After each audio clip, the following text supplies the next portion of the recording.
Some of the stories I've seen coming out of the border are pretty disturbing. We had I don't know if it was in Texas or Arizona, but there was an SUV that was carrying like 19 people, and it caught on fire. Fortunately, it didn't kill anybody, but there was another crash very close to that where 12 people were killed. There were 25 people in one vehicle, and 12 of them were killed when they crashed into a semi-truck. So there is a humanitarian crisis developing because of the policies of this president. And it's weird, Congressman Biggs, how somehow we went from kids in cages to kids in, I guess, what are we calling them now? There's another name for them now, but they're relocation centers or something like that. But it's the same thing.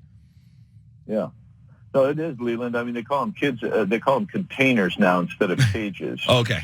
and some kind of, they call it a rapid transition center. Okay, and, there we go. Yeah, I mean, it's just, but when you provide incentives, we all respond to incentives. That's why people advertise. That's why companies advertise, et cetera. We respond to incentives in our personal lives and every of the decisions we make. But the folks on the other side of the border, I don't know if you've seen the pictures over at the Tijuana crossing, San Ysidro crossing. They've got pictures of hundreds of people, illegals, waiting to come across the border. Illegal aliens with Biden T-shirts on, holding signs saying, "Mr. Biden, let us in now." And so his administration has created the incentives that are now driving, again, a tremendous surge across the board. Over 4,000 people being apprehended a day now. Right. And those T-shirts, if you ever were looking for evidence that this whole thing is coordinated and it's being organized by probably left-wing groups here in the United States. I mean, it's that the sort of the uniform. It's this is very similar to what was happening with the caravans before, where there were agitators that were involved in that process, and it was more than met the eye. And I have a feeling that's kind of what is taking place here. Yeah, that's exactly right. So we know that the cartels are advertising again. NGOs from the U.S. Are advertising again. They're forming caravans, but more than just the caravans. I mean, it is what you mentioned in your opening statement that it is a humanitarian crisis. Whether it's what they'll do is they'll take an SUV, they'll rip out all the seats on the inside and stack these poor folks in there like a cord of wood. Right. And then they bring them across, and it's dangerous. But the number one growth group right now is unaccompanied children, unaccompanied minors, UACs they call them. That's the number one. It's actually doubled in volume number in the last 2 months. And what we're doing is we're feeding the human trafficking business from the cartels that operate here in the United States. It's pretty terrifying, really. I saw a story where there's so many people that the cartels are bringing across that they're now using wristbands to track people.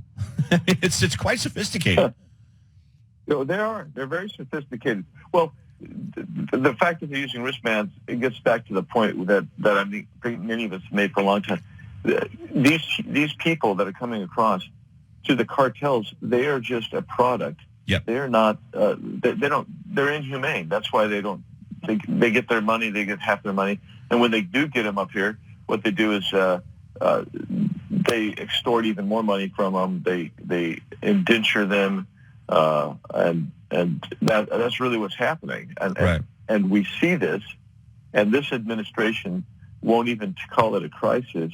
They call it just a problem. Right. It's a concern. And so they're not taking any action. Yeah, and I think we're in for 4 more years of this. I would ask you what the solution is, but in the House, you guys are kind of powerless to stop it. And as long as Biden is president, we're kind of powerless to change it. I don't want to say that the border is ever going to be perfect, but certainly not that Trump had all the perfect solutions. But what's happening now is definitely something that's not sustainable. Another thing I wanted to talk to you about, 2 quick things. First of all, I'm pretty sure they're not going to pass the whole thing, but I think it was kind of one of those things where you throw it out, the art of the deal, you see what you can get. HB 127, the bill that essentially assesses major taxes on firearms. It would force people to to change how they store firearms. It would end the ability for private transfers between individuals that know each other and families and so on and so forth. It would put a super high tax on ammo, require a background check for ammo. There's so many bad things in this bill. Where is that right now? Well, I think you're right. I think 127 is what I would call the distraction bill. So they threw everything in there. And it's not moving, and I don't think it's going to move. Where they are moving, though, and it'll happen probably in the next week, 10 days, Leland, and that is they're going to go to universal background checks. Right. They're going to expand those, and they're going to put, they're going to close what they call the Charlottesville loophole. But in reality, there is no loophole from Charlottesville. So they're trying to just expand these registries. And that's what these two bills will do. And I think they're going to have a tough time getting Republicans even to go for those, because I've met with some of the members of the House who are a little bit what I would call more moderate, and they even view the Democrats' positions on guns right now to be overreach. So they won't get a lot of Republicans defect to them in the House, which means that in the Senate it's probably dead unless they kill the filibuster rule. Yeah, there's got to be enough Democrats in the House, too, that there's got to be more than 10 that are in districts that are a little more conservative when it comes to firearms, that they may not want to test those waters. You're right. There's no Charlottesville loophole. What happened in Charlottesville was you had the FBI not doing its job on the background check. All they had to do was that. And if you want to flood that background check system and make that problem even worse, then you go with the universal background check so that even private transfers between family members are checked, and that's totally different. And it's crazy. All right, before I let you go, the stimulus package is now being debated in the Senate. They passed it in the House. This has got a lot of bad stuff in it. I know we only have about a minute or so, but it expands health care, does a lot of stuff. I think only about 9 or 19% of it actually goes towards relief to average citizens.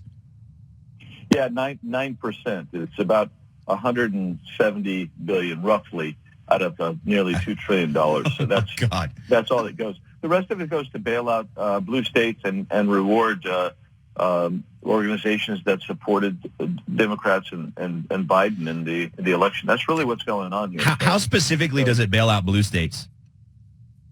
Oh, it's giving them money. Every state gets $500 million, but moreover, if you've got a bad pension plan or if you have more unemployment.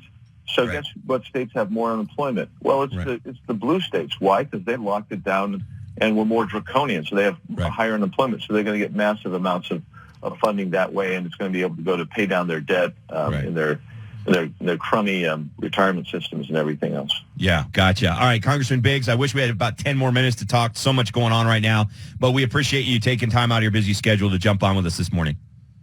Absolutely, man.